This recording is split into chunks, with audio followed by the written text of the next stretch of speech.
Falomerabantsika tsirairay avindray ohatra ity alady maraina faharoa amby roapolo ny volana septambra ity manona fahasoavan'ny tompo aminao ary mirahary ny soa indrindra ho antsika tsirairay avy izay manaraka izao fandarana izao.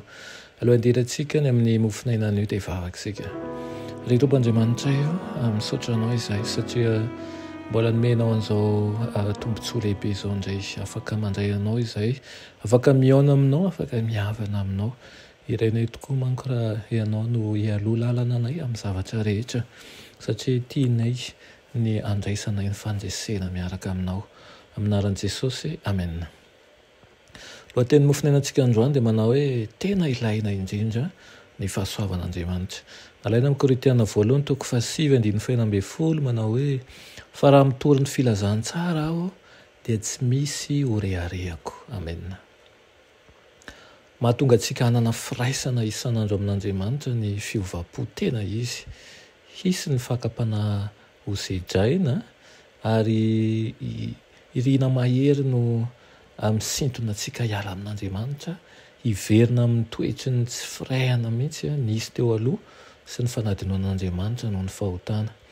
Tsy hain'ny fony olombelona ny hijoro amin'ny heriny raha tsy eo amin'ny fahasoavan'Andriamanitra izy. Raha tsy mifikitra mafy amin'Andriamanitra ny fo anankiray ary miazona azy mafy koa Andriamanitra, dia ho tonga mahatoky tena izy ka hisandratra ary azo antoka fa ho tafitohina ka hianjera izy. Ny herin'Andriamanitra tamin'ny alalan'ny finoana no nianty heran'ny Paoly. Hoy izy manao hoe tsy izaho intsony ny velona fa Kristy ny velona ato anatiko. Raha izao ary ozy izy dia mihazakazaka nefa tsy toy ny manao kitoatoa ary mamely totohondra nefa tsy toy ny mamely ny rivotra, fa asiako mafy ny tenako izy izy ho mangana ka ndevoziko fandraho na dia efa nitory tamin'ny sazana azy aho dia ho lavina kosa ny tenako. Nanahy mandrakarivo i Paoly fandraho andresy azy ny foronana ho amin'ny ratsy. Nahatonga azy nitolona mandrakarivo izany ka nanohatra mafy ny fitiavakomana sy ny filana ambany ihany koa. Raha nangovitra tahaka an'izany teo anelanelan'ny fahalemeny ilay apôstôly lehibe, iza kosa moa no manan-jo hitoko amin'ny tenany, manan-jo hirehare. Iza no mahavita ihany koa aza mahavitavita ny Paoly itsika ankehitriny. Nefa na dia Paoly tamin'izany androny aza dia nanahy mihitsy sao dia tsy ovaovonjy izy. Ny vavaka ihany no an'ny fiarovana azo antoka manoloana ny fahotana malaky mahazo antsika. Vavaka isan'andro, vavaka isan'ora. Amin'ny fiambenana sy ny hafanampo ihany ihany koa no amelombelomana antsika amin'ny firaisana amin'Andriamanitra. Manan-danja ny vavaka ary tsy tokony hiandry ny fihetseham-po isika akory vao hivavaka. Hivavaka ny fo tokoa isika na iritsika ny hanao an'izany na tsy. Misokatra handray ny vavaka ataontsika ny lanitra.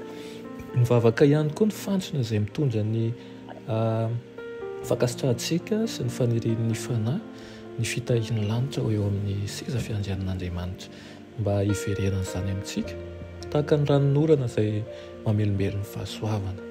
Izao ny tsarovana raha mba betsaka kokoa mantsy ny fotoana lantsika amin'ny fandoaliana ary miena kokoa ny fotoana anaovantsika javatra ho an'ny tenantsika manokana sy heverantsika fa havita zava-dehibe isika dia minso matoky fa ny fanahy masina dia hanome tselotsaina mahatoky atsika mba ahafahantsika manokana ny momba antsika rehetra amin'ny fiheverana ny lanitra. Ireny tompo tokoa raha ity herinandro ity mba herinandro ahafahanao manokana fotoana miaraka amin'ilay Andriamanitrao ary atsapahanao fa olona voatà manokana ianao. Amen. Anay tsara indrindra mbola misaotra anao ny amin'izany teninao izany. Misaotra Tompo izay mampiseho zava-marina aminay. Dia irinay tokoa ny hiovanay amin'ny tsaratsara kokoa hatrany ka atsapa tahaka ny fahatsapahan'ny Paoly izay tsirairay avy izao. Aminaran'i Jesosy, amen.